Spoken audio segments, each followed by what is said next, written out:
Seorang pengendara motor terperosok dan tewas ketika usai menabrak beton saluran air di Jalan Pangeran Tubagus Angke, Tanjung Duren, Jakarta Barat pada Senin sore. Sementara itu di Mojokerto, ada seorang buruh pembuat batu bata yang tewas terlindas truk di Jalan Raya Desa Mojotamping. Korban yang akan berangkat ke tempat kerja ini mengalami luka parah di kepala dan meninggal di lokasi kejadian.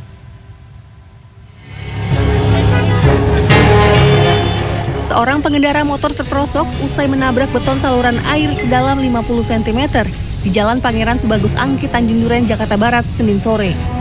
Korban bernama Poniman, 48 tahun, warga Blimbing Kosambi, Kabupaten Tangerang ini tewas seketika dan sepeda motor korban ringsek pada bagian depan. Insiden ini menyebabkan arus lalu lintas dari arah Jembatan 2 menuju Pesing, Jakarta Barat mengalami kemacetan.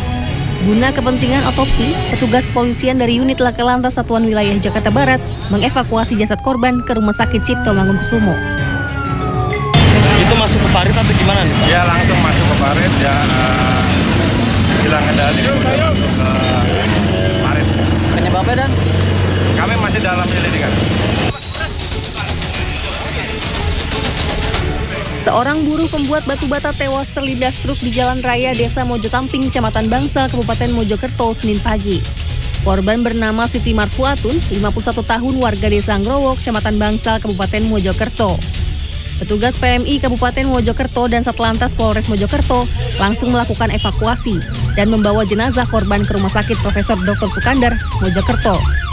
Kanit Laka Polres Mojokerto Ibtu Wihandoko mengatakan, korban mengalami kecelakaan saat akan berangkat kerja. Kendaraan sepeda motor terpeleset dan kendaraannya mengarah ke selatan, ke kanan, untuk korbannya mengarah ke kiri dan terlindas oleh ban belakang kendaraan kontainer.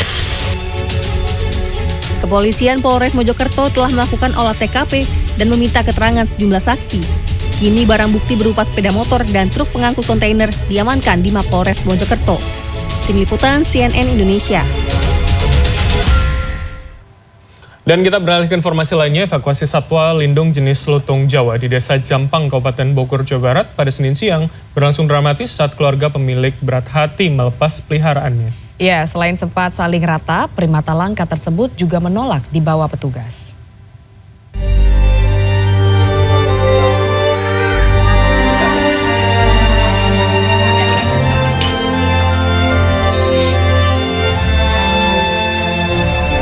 Sambil berat hati, sejumlah keluarga langsung memeluk lutung kesayangannya saat akan dievakuasi oleh petugas BKSDA Desa Jampang, Bogor, Jawa Barat pada Senin siang.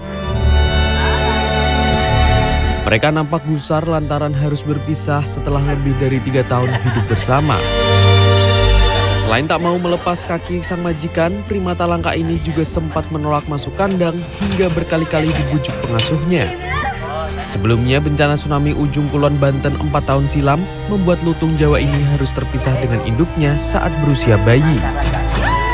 Ya memang dari awal saya memang ingin menyelamatkan binatang itu. Dari sana sudah mau meninggal, akhirnya saya rawat dan gede.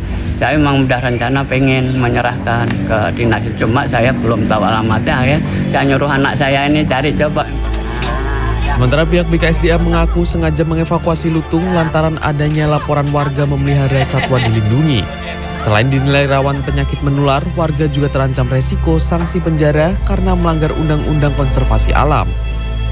Nah, di sana direhabilitasi dari mulai perilakunya, cara makannya, kesehatannya, dan juga nanti tempat pelepas liarannya ketika kita ketahui baru kita lepas liaran.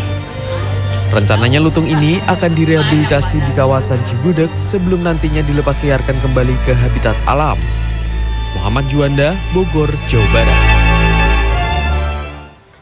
Sepanjang hari Minggu kemarin, pencurian besi yang terekam kamera pengawas terjadi di 2 lokasi yang berbeda. Ya, yang pertama adalah di Jakarta, di mana 2 pencuri beberapa kali mengambil besi penutup selokan dengan total panjang mencapai 3 meter. Ada juga di Tasikmalaya, Jawa Barat, kawanan pencuri mengambil pintu gerbang dan juga pagar besi sebuah ruko.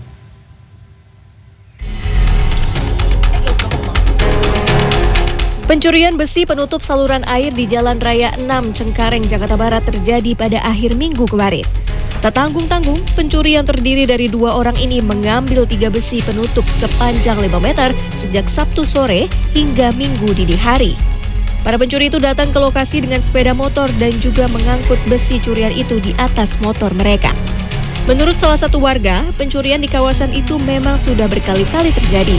Warga berharap kepolisian sektor Cengkareng melakukan patroli di wilayah itu agar kasus pencurian tak lagi terjadi.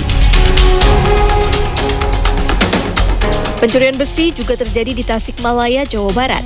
Bukan penutup selokan, tapi pintu gerbang sebuah ruko yang berada di Jalan Ibrahim Aji, Indihiyang pada Minggu dini hari. Para pencuri datang dengan membawa mobil pickup. Mereka merusak pintu gerbang yang masih menempel di tembok dan mengangkutnya ke atas mobil. Menurut keterangan seorang warga di sekitar lokasi pada Senin siang, pencurian itu terjadi 2 kali dalam sepekan terakhir. Selain pintu gerbang, pencuri sebelumnya juga mengambil pagar besi ruko. Tim Liputan CNN Indonesia.